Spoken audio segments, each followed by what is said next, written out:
So today we're taking a look at a Duolite shade from Hunter Douglas. This is a common headrail powerized shade. I got my receiver right over here. Realize what we're going to show you today would work on a Duolite Ultra Glide, on a Duolite Light Rise, on a Duolite Easy Rise.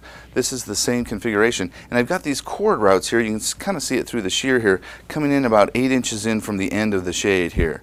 And what's going on here is my moving rail is not level. For whatever reason, didn't come level from the factory. So we're going to show you how to adjust that. On a top down, bottom up, I have the pockets and ferrules available right on the top of the moving rail, but I've got fabric here on a Duolite.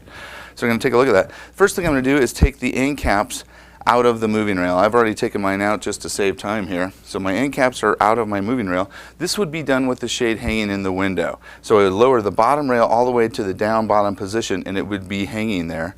I would move the center rail about midway through the window. What I'm going to do at this point is I'm going to take the fabric with it all hanging. I would just grab the moving rail so tension stays on the cords through the shade, because I'm going to be moving this fabric here on the bottom to the side. So this side here, I want to lengthen this side, dropping the center rail down a little bit. I'm going to slide the fabric back and take a look at what's inside here.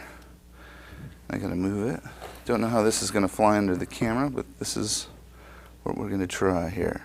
I've got this route here going down through to the bottom rail of the shade, and this is why I would hang it up, is because I don't want all this slack in the cords. If it was hanging up, this would be tight and wouldn't cause any slack here. The center rail is going to have the pocket and ferrule right here in the rail. It's going to have a little tail of fabric on it. My left side here was a little high. I'm going to go ahead, slide the equalizer down a little bit, and I'm not going to know if I have it in the right place or not. And this is why I would do it hanging, is because now I can't plug my equalizer back in. I got to pull it a little tight to get that guy back in. So hanging up, that's going to go right into place there.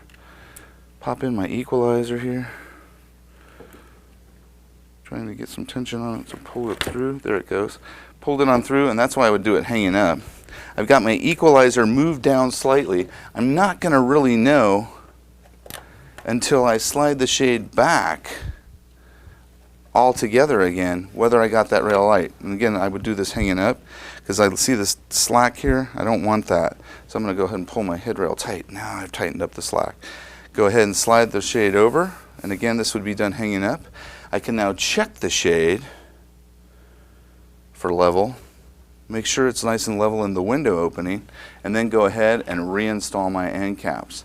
And that's how you access the pockets and ferrules in the moving rail for any of the common headrail top-down, bottom-up systems.